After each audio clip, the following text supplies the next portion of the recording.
All right, welcome everyone. I'm recording this, so you're aware.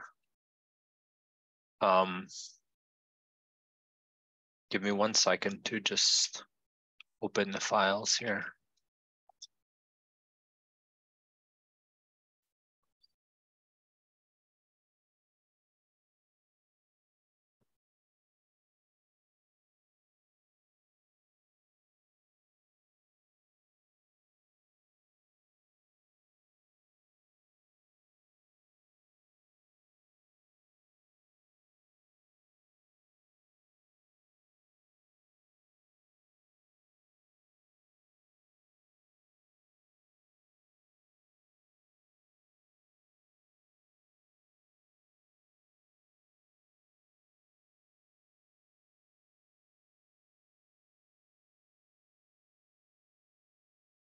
Okay, so let's get started. This is a review session for midterm 1. If you have any questions, just let me see. I think we're not a lot of people. I think you can just unmute yourself and ask.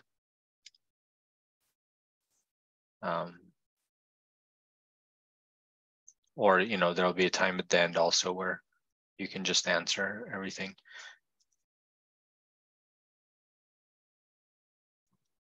Okay, so the way I'm gonna go over this is I'll frame as what you should know for the midterm, and then what you should focus on in terms of studying, and then some hints for how to study if you haven't done that yet.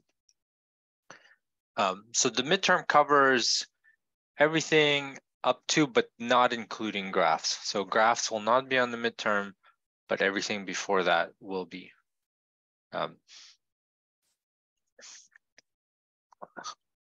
The high level is, we covered a lot of stuff in recitations and in homeworks, a lot of algorithms.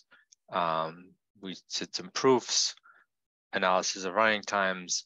You should understand the ins and outs of how this works. Kind of a very basic thing is for the algorithms what we've seen in class, you should at least be able to just execute them on some example inputs. Right? So even if you don't have a deeper understanding of the algorithm, you should at least be able to execute it. Now going into more specifics, the first topic is asymptotic analysis. And you should be able then to prove things like big O, little o, one function is little o or big O of another function. Very similar to basically what you saw in recitations and what you saw in your homeworks. You should be able to do this with applying the big O definitions or just the mega definition. So you can apply definitions, or you can apply the limit properties that we saw, or you could apply the rules of thumbs. So for example, just knowing that n cubed is little o of n to the fourth, just because polynomials grow according to their degree, and that's it. So you should be able to use all of these approaches when needed.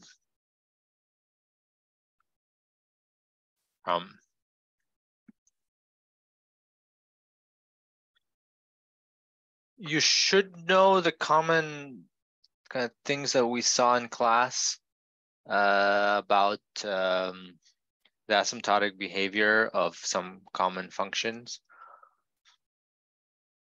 So geometric series, or the summation of all the natural numbers,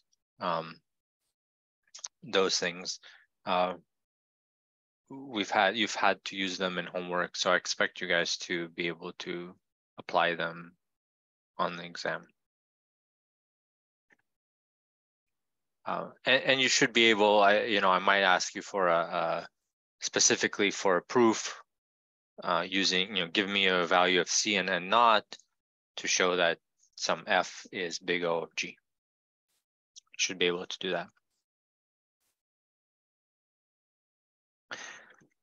Then the next segment is algorithm correctness. We saw many examples where we proved an algorithm to be correct. One way we did it was the loop invariant technique. You saw that on the homework problem about multiplying polynomials, or the grade multiplication, the grade school multiplication algorithm that we saw in lecture. We gave, remember, a loop invariant proof. So remember Zi, Mi, we proved what those values were. And then for divide and conquer algorithms, you should also be able to argue their correctness.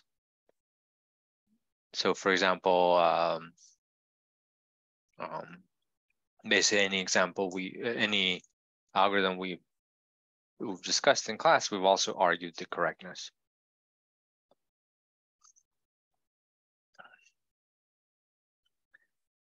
Then algorithm runtime. We should be able to analyze the runtime of an algorithm. We've seen many examples of this. We've seen loop-based algorithms like grade school multiplication. We've seen recursive algorithms like divide and conquer, where you give a recurrence relation to describe the runtime. So for example, our divide and conquer multiplication algorithm had this runtime. And then you should be able to solve those types of recurrences. And we saw in your homework and in recitation, you can use master theorem. There was recursion tree, there was unfolding, and there was one lower and upper bounding question on the homework. That's another way to do it. And then we saw a special type of analysis for the selection problem, which was an average case analysis. So we analyzed not the worst case running time, but the expected runtime. And so you should be able to do that kind of analysis for a similar algorithm. I mean, often what I'll do in the questions is I'll take some algorithm that we covered in class and I say, well, what if you tweak, what if you change this to that? What's going to happen to the runtime? Or yeah, how are you going to redo the analysis with that change?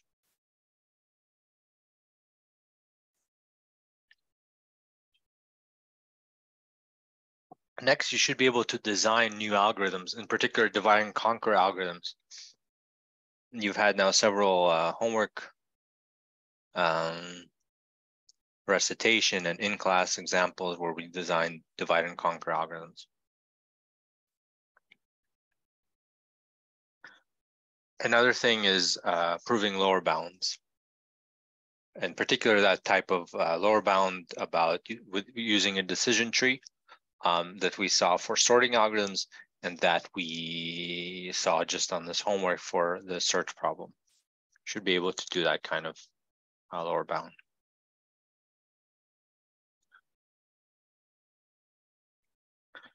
Okay, so this is so that's the what you should know section. It's not exclusive. I mean, you should know everything that we covered in the first weeks up to the cutoff point. But this is just kind of, I tried to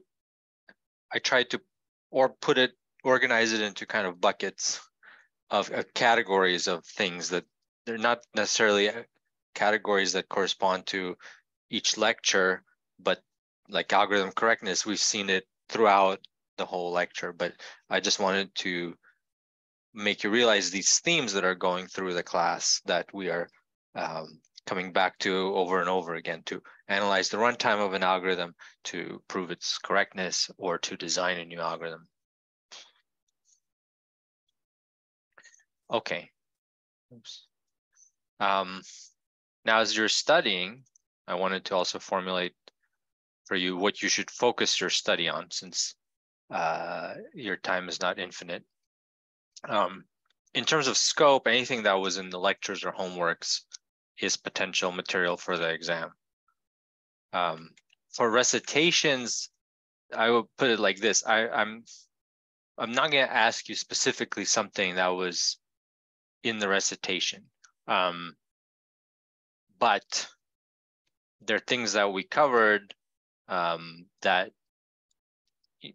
there'll be questions designed so that if you went to the recitation and tried to solve those problems, you would have had practice for the type of problem that would be on the exam. In terms of the book, a lot of the stuff that we're going through is in the book as well, sometimes in a little more detail. So it can really help you. Like you don't necessarily, like if you don't read the book and just read the lectures, you should be, for the most part, have everything you need for the exam. But it helps, I mean, depending on you and your type of study habits, but it can really help to read the book as well, to hear it from like another source and another voice and another time. So that can help with studying.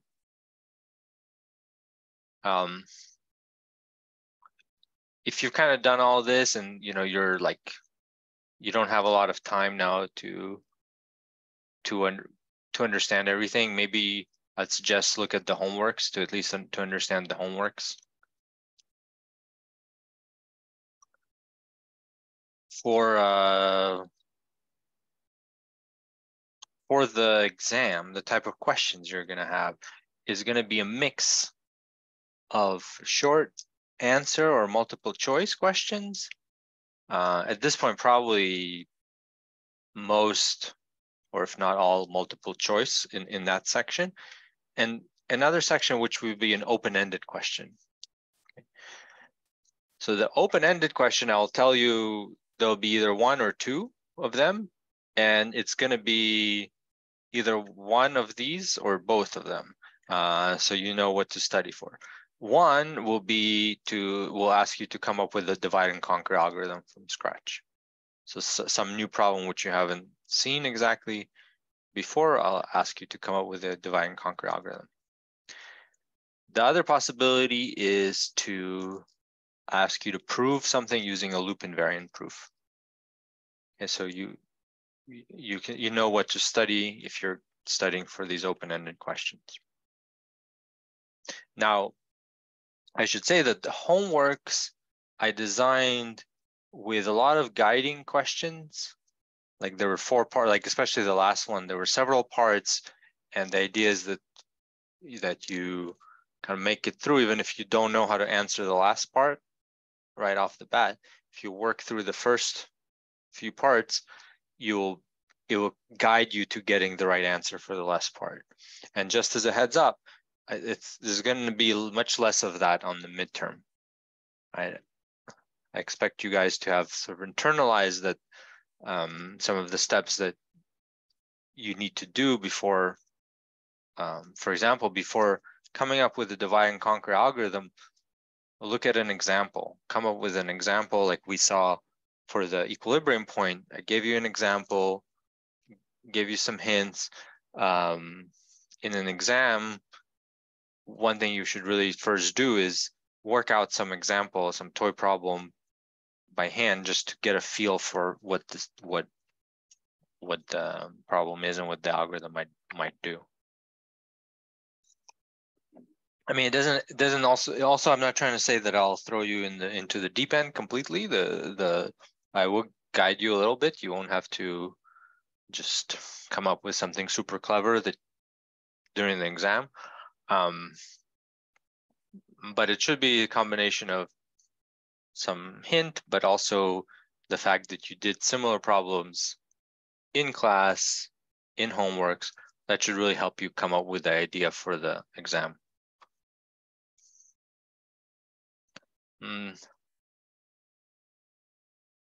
How to study for that's the last section, how to study for the exam. I mean, really, this is not a class that, this is a class that's difficult to crash, what do you call it?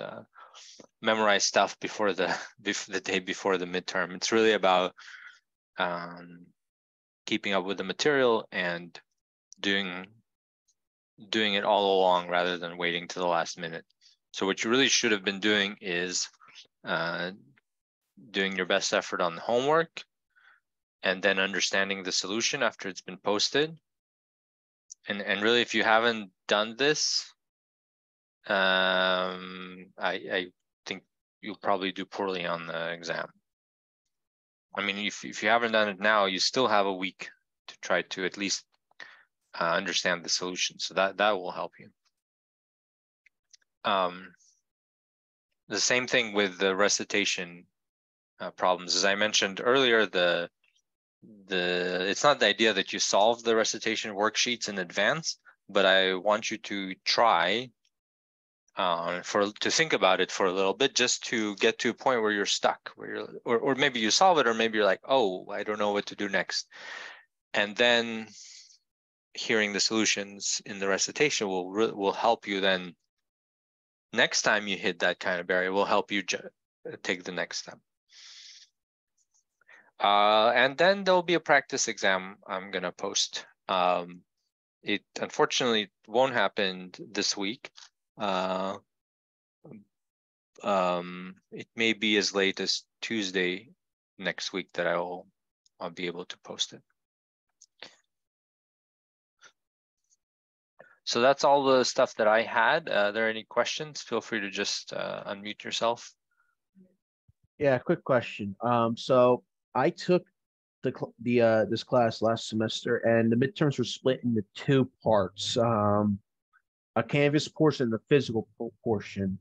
Would that be similar for these midterms coming up, or? Absolutely, no. The format this semester is not anything similar to last semester. It's gonna be regular in class pen and paper exam. Okay.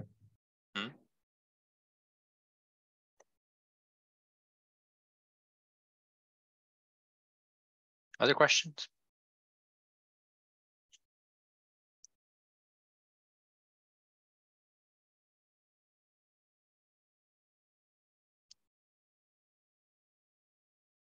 Let me see. There's a question in the chat. Do we get it? Is there going to be a cheat sheet? No, there's no cheat sheet.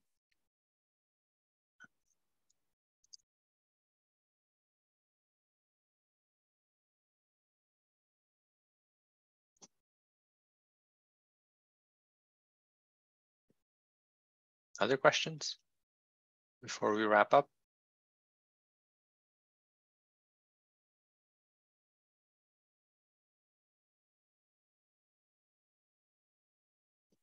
How long per section of the test? I guess you're asking, there's a question, I guess it's asking how long the exam will be. So it will be for the whole duration of your class time. So it will be an hour and 15 minutes. Is there a time limit for the multiple choice part? And sorry, I can't hear you very well. You're asking if there's like a separate time limit for the separate parts? Yeah. No, you will. I will put in the test the recommended amount of time you spend for each section, but it will be just up to you how much you spend for each section.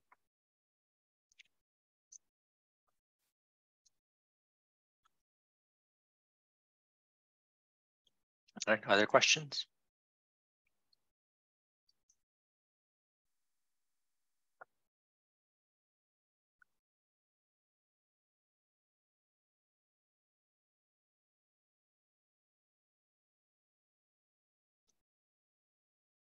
Okay, well, if there are no other questions, I'll wrap up. Thank you guys for coming.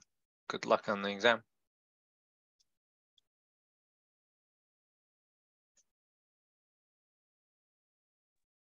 Professor? Yes. Sorry, I just didn't hear that. Can we have a cheat sheet? No. Okay, thank you. Are there going to be any more examples with loop invariance or I forget the other thing, but are there any more examples with the loop invariance we can look at? I think just not really. I think just the ones we covered in class. All right, thanks. Sure.